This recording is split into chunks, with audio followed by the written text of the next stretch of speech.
Hello everyone, मैं मिथुन सिंह स्वागत करता हूं आप सभी का। आशा करता हूं आप सभी बहुत अच्छे होंगे। झारखंड कोर्ट की एक भर्ती आई है, इसके बारे में डिस्कस करेंगे कि कौन कौन इस फॉर्म के लिए एलिजिबल है। दो अलग अलग पोस्ट है इसमें, सबसे पहले उसके बारे में बात कर लेते हैं। एक पहला है कंप्यूटर ऑपरेटर की पोस्ट, दूसरा है चपरासी यानी कि प्यून की पोस्ट, या फिर हिंदी में अगर मैं एकदम डीप हिंदी की बात करूं तो अनुसेवक की पोस्ट आई हुई है।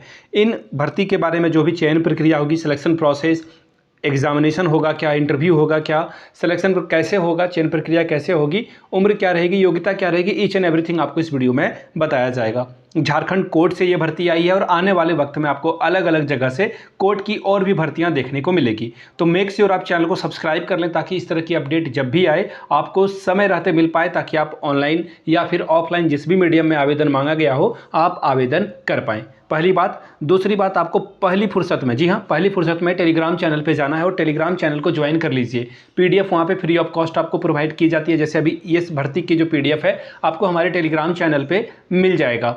सबसे पहली वाली पीडीएफ जो आपको लेटेस्ट मिलेगी वो वहाँ पे जो है ये कोर्ट वाली भर्ती की पीडीएफ मिल जाएगी। टेलीग्राम चैनल का लिंक नीचे कमेंट बॉक्स में और डिस्क्रिप्शन बॉक्स दोनों जगह पे मिलेगा। हमारा व्हाट्सएप चैनल भी है जिस पे आप हमारे साथ कनेक्ट कर सकते हैं। व्हाट्सएप चैनल का लिंक आपको डिस्क्रिप्शन बॉक्स में मिल जाएगा। यहाँ पे 2000 से भी अधिक लोग जुड़ चुके हैं और टेलीग्राम पे लगभग 13,000 से भी अधिक लोग यहाँ पे जुड़ चुके हैं। तो आप नहीं जुड़े हैं तो आप पीछे रह सकते हैं।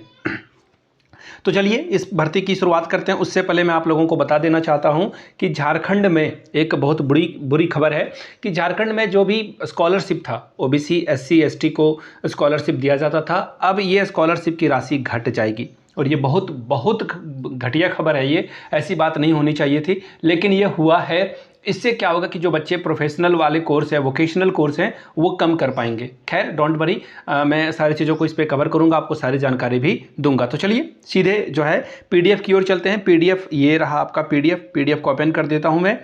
ये पीडीएफ है, ठीक है। दो अलग अलग पोस्ट है, जैसा मैंने आपको कहा था वो आप यहाँ से देख पाएंगे, ठीक है। एप्लीकेशन ऑफलाइन करना है, आई रिपीट एप्लीकेशन ऑफलाइन करना है। विज्ञापन संख्या जो अभी आपको मैं दिखाऊंगा वो यहाँ पे आपको लिख देना है। दूसरा, जिस भी पद के लिए, दो पद है, एक तो कंप्यूटर ऑपरेटर की भर्ती है और दूसरी अनुसेवक की भर्ती है। तो वो आप लिख देंगे कि अनुसेवक के लिए आप जा रहे हो या कंप्यूटर ऑपरेटर के लिए जा रहे हो। अगर आप दोनों के लिए एलिजिबल हो जाते हो, जैसे आपने कुछ डिप्लोमा वगैरह कंप्यूटर से 6 महीने का या साल भर का कर रखा है, तो आप अगर दोनों के लिए अप्लाई करना चाहते हैं तो दो अलग अलग फॉर्म आप भरिएगा। आगे देखिए, आपका नाम हिंदी में होना चाहिए, इंग्लिश में होना चाहिए, बड़े अक्षरों में। जैसे कि अगर मैं ये फॉर्म भरता तो बड़े अक्षरों में इंग्लिश में कैसे अपना नाम लिखता? ऑब्वियस सी बात है, ये बहुत ही आसान सा काम है, मिथुन, और स्पेस देकर मैं SINGH लिख देता, ठीक है, मिथुन सिंह, ठीक है। स्पेस नहीं था, जगह नहीं थी उधर, तो मैंने इधर ही लिख दिया। आगे आपको पासपोर्ट साइज़ का यहाँ पे रिसेंट जो भी आपका फ़ोटो है वो आपको चिपकाना है। आपकी जो डेट ऑफ बर्थ है वो यानी कि जन्म तिथि वो आप लिखेंगे। अब यहाँ पे बोला गया कि एक स्व अभिपानित प्रमाणित जो है आपको सर्टिफिकेट भी दिखाना है, तो आप 10th का मार्कशीट दिखा दोगे तो वही आपकी जन्म तिथि की प्रमाण हो जाएगी। आगे देखिए, 14 तारीख तक आपकी उम्र सीमा क्या होती है, साल में, महीना में और दिन में, वो आपको यहाँ पर लिख देना है। पिन कोड आपको लिख देना है, पत्राचार का पता भी लिख देना है, मोबाइल नंबर भी आपको लिखना है, ईमेल आईडी अगर कोई है तो यहाँ पे दोनों आपको लिख देना है। राष्ट्रीयता भारतीय लिखोगे, ऑब्वियस ही बात है। और मैट्रिक आपने कहाँ से पास किया है, इंटर, ग्रेजुएशन, कंप्यूटर की जो एलिजिबिलिटी है, कोई अन्य योग्यता, जैसे किसी ने पीजी कर रखी है, बीएड कर रखा है, तो आप यहाँ पर विश्वविद्यालय का नाम, कौन से साल में पास किया है, कितना कितना % लाया है और कौन से डिवीजन से पास किया वो आपको लिखना है, ठीक है। इसके अलावा जो है आप अपना लिंग यानी कि जो भी आपका जेंडर है, मेल फीमेल जो भी हैं आप, वो आप नीचे लिखेंगे और यहाँ पर स्थान लिख दोगे जहाँ से अप्लाई कर रहे हैं और डेट आप लिख दीजिएगा और सिग्नेचर आपको ऊपर में करना है। याद रखिएगा सिग्नेचर ऊपर में करिएगा, प्लीज़ झारखंड का नाम नहीं डुबाना है आपको। सिग्नेचर बहुत लोग नीचे कर देते हैं, ये गलत बात है। यहाँ से देख लीजिए, कार्यालय लिपिक, रिसेप्शनिस्ट या फिर डेटा एंट्री ऑपरेटर की रिक्रूटमेंट है। 18,000 रुपये आपको प्रति माह दिया जाएगा, इसको ध्यान में रखना है। दूसरी बात, कार्यालय अनुसेवक, मुंशी या फिर परिचारक की रिक्रूटमेंट है। 12,500 रुपये आपको चपरासी के तौर पर दिया जाएगा। You know better than me कि कोर्ट में किस तरह से चीज़ें चलती है। I am not going to tell you something और एनीथिंग, कुछ भी मैं यहाँ पे नहीं बताऊँगा आपको, आप खुद समझदार हो। तो फॉर्म भर लीजिएगा, क्योंकि सरकारी नौकरी हो, चाहे वो कॉन्ट्रैक्चुअल हो, परमानेंट हो, एडॉक बेस पे हो, काम मिले काम कीजिए। कॉन्ट्रैक्चुअल में 4 साल 5 साल के बाद सैलरी बढ़ती है, आपको भी पता है, मुझे भी पता है, तो किसी भी मौके को चूकना नहीं चाहिए। ग्रेजुएशन पास होना चाहिए, कंप्यूटर में दक्षता हो, चाहे वो डिप्लोमा हो, एडवांस डिप्लोमा हो, पोस्ट ग्रेजुएशन हो, वो आपको करना होगा। हिंदी इंग्लिश में आपकी टाइपिंग बहुत तगड़ी होनी चाहिए, अच्छी होनी चाहिए। डेटा एंट्री का ज्ञान होना चाहिए आपको, जैसे कि सपोज कर लेते हैं कोई केस है कि कोई केस नंबर के बारे में आपको बगल में लिखना हो एक्सेल में, उसके अलावा उसका डिटेल लिखना हो, तो ये सब जानकारी आपको आनी चाहिए। किसके लिए? डेटा एंट्री ऑपरेटर के लिए। इसके अलावा मैट्रिक पास आपने की है तो आप जो है चपरासी के लिए फॉर्म भर सकते हैं, और डेटा एंट्री ऑपरेटर के लिए ग्रेजुएशन और प्लस जो है आपका कंप्यूटर में जो है जानकारी होनी चाहिए। अब देख लीजिए भर्ती कैसी होगी। यहाँ पे इन्होंने स्पष्ट तौर पर कह रखा है कि जिला विधिक सेवा प्राधिकरण रांची से यह भर्ती आई है और ये प्योरली कॉन्ट्रैक्चुअल है, कॉन्ट्रैक्चुअल पद पे आपको रखा जाएगा, और अगर आपने सेवा अच्छे से दी तो अगले 1 साल के लिए सेवा विस्तार किया जाएगा। तो देखिए ये जो है सेवा 1 साल बढ़ता है, फिर अगले साल बढ़ जाता है, फिर अगले साल बढ़ जाता है, और जितनी एक्सपीरियंस आपको मिलते जाएगी आपको ये बढ़ाते जाएंगे, और आप सैलरी भी जो है ये थोड़े बहुत आगे में बढ़ा भी देते हैं। ये आपके ये जो है इंपॉर्टेंट वाली बात है। अब यहाँ से देखिए आवेदन पत्र का प्रारूप आप जो है वेबसाइट से डाउनलोड कर सकते हैं। You don't have to worry, मैं ये जो PDF है आपको दे दूंगा, प्रिंट कराकर अच्छे से इसे भर दीजिएगा, ठीक है। आवेदक को जिला जो है रांची में आवेदन प्राप्त करने की अंतिम तिथि तक जो है सभी योग्यता आपके पास प्राप्त कर लेनी होगी, ठीक है। आवेदन एक ही पत्र पर केवल एक ही पद के लिए आवेदन कर सकते हैं। जैसा मैंने कहा कि अगर आप डेटा एंट्री ऑपरेटर के लिए फॉर्म भर रहे हैं तो उसके लिए अलग से फॉर्म भरिए, अगर आप चपरासी के लिए जा रहे हैं तो उसके लिए एक अलग से फॉर्म जो है चपरासी वाला भर दीजिएगा, ठीक है जी।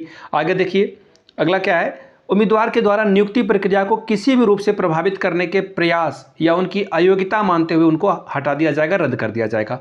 विज्ञापन की संख्या, आवेदित पद का नाम बड़े बड़े साफ साफ अक्षरों में आपको लिखना है लिफाफे के ऊपर।